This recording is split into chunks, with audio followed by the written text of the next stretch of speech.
अस्सलाम वालेकुम नाज़रीन, मैं हूं मंसूर अली खान और आज हम देखेंगे कि मुल्क में आइन में दिए गए वक्त के मुताबिक इंतखाबात के इनेकाद के लिए वकला कैसे सरगर्म हो गए हैं। पाकिस्तान बार कौंसिल के ज़ेर एहतमाम वकला कन्वेंशन के बाद चेयरमैन पाकिस्तान बार कौंसिल ने कहा कि पाकिस्तान में आइनी बहरान है और असम्बलियाँ तहलील होने के बावजूद 90 रोज में इलेक्शन का इनेकाद मुमकिन नजर नहीं आ रहा। उनका मजीद कहना था कि सदर पाकिस्तान अपना आइनी किरदार अदा करें और इंतखाबात की तारीख दें। पाकिस्तान बार कौंसिल और इस इजलास के तमाम शुरका इस बात पे मुत्तफिक हो गए हैं कि 9 सितंबर को मुल्क गिर हड़ताल होगी। सदर पाकिस्तान अपनी आइनी जिम्मेदारी पूरी करते हुए आर्टिकल 48 सब क्लास 5 के तहत इलेक्शन की डेट अनाउंस करें, जो कि 90 दिन के अंदर अंदर आर्टिकल 224 के तहत बनती है। ना तो उन्हें किसी से मशावरत करने की ज़रूरत है और ना ही किसी और से लीगल एडवाइस लेने की ज़रूरत है। नाज़रीन, एक तरफ वकला ने तहरीक का ऐलान किया है तो दूसरी तरफ सुप्रीम कोर्ट ने मेरे कप्तान की नैब तरामीम के खिलाफ दरख्वास्त पर फैसला महफूज कर लिया है। चीफ जस्टिस उमरता बंदयाल ने कहा है कि मेरी रिटायरमेंट करीब है और रिटायरमेंट से कबल केस का शॉर्ट और स्वीट फैसला सुनाएंगे। मेरे कप्तान के वकील ख्वाजा हारिस ने अदालत को बताया कि तरामीम के बाद बहुत से ज़ेर इल्तवा मुकदमात को वापस कर दिया गया है। बेंच के मोअज़्ज़ज़ रुकन जस्टिस एजाजुल एहसन ने कहा कि ज़ेर इल्तवा तहकीकात और इंक्वायरियां तरामीम के बाद सद खाने की नजर हो चुकी हैं। चीफ जस्टिस का कहना था कि अगर अदालत को कानून में सुकून मिल जाए तो क्या पार्लियामेंट को वापस भेजें। इस पर जस्टिस मंसूर अली शाह ने कहा कि अदालत खुद भी कानून देख सकती है।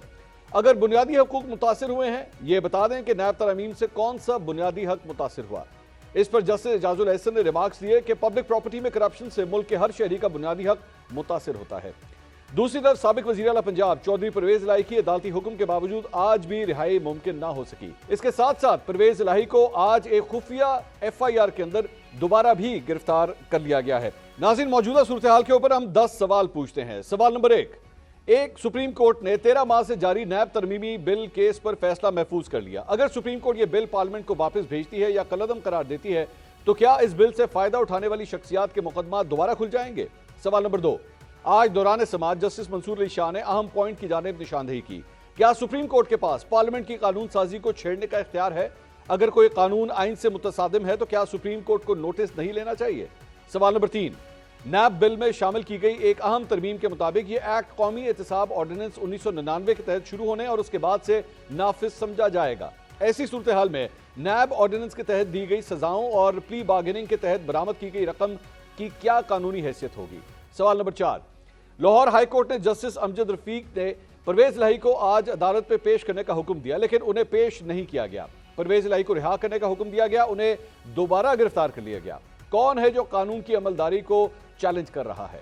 सवाल नंबर 5, जज की अहलिया ने बच्ची पर तशद्दुद किया, उनकी जमानत हो गई। क्या वजह है कि 9 मई के बाद गिरफ्तार तहरीक इंसाफ की खवातीन की 117 दिन गुजरने के बावजूद जमानत मंजूर नहीं हो रही। सवाल नंबर 6, पाकिस्तान बार कौंसिल ने 9 सितंबर को मुल्क गिर हड़ताल का ऐलान किया है। यह हड़ताल किसके खिलाफ होगी, क्या इसके अगराज व मकासद वाज़ेह हैं। सवाल नंबर 7, रवा माह 7 दिनों के दौरान 2 हड़तालें, पहले से मुआशी मसाइल से नबर्द आजमा मुल्क क्या इन हड़तालों का मुतहम्मिल हो सकता है। सवाल नंबर 8, पाकिस्तान बार कौंसिल भी इलेक्शन 90 रोज में कराना चाहती है। सुप्रीम कोर्ट बार एसोसिएशन का भी यही मुतालबा है, तो 2 वकला तंजीमें अलग अलग कन्वेंशन मुनक्किद क्यों कर रही हैं। सवाल नंबर 9, माजी में एक वकला तहरीक चली जो कामयाबी से हमकिनार हुई, अब नई वकला तहरीक शुरू होने वाली है, इसकी कामयाबी का इम्कान कितना है। सवाल नंबर 10, पाकिस्तान बार कौंसिल और सुप्रीम कोर्ट बार एसोसिएशन मान रही हैं कि आइन के तहत सदर इलेक्शन की तारीख दें।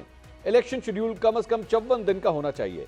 इस लिहाज से सदर के पास सिर्फ 1 हफ्ता बाकी बचा है। क्या वजह है कि सदर इलेक्शन की तारीख का ऐलान करने में ताखीर कर रहे हैं और क्या तमाम सियासी जमातें सदर के इस इख्तियार को तस्लीम कर लेंगी।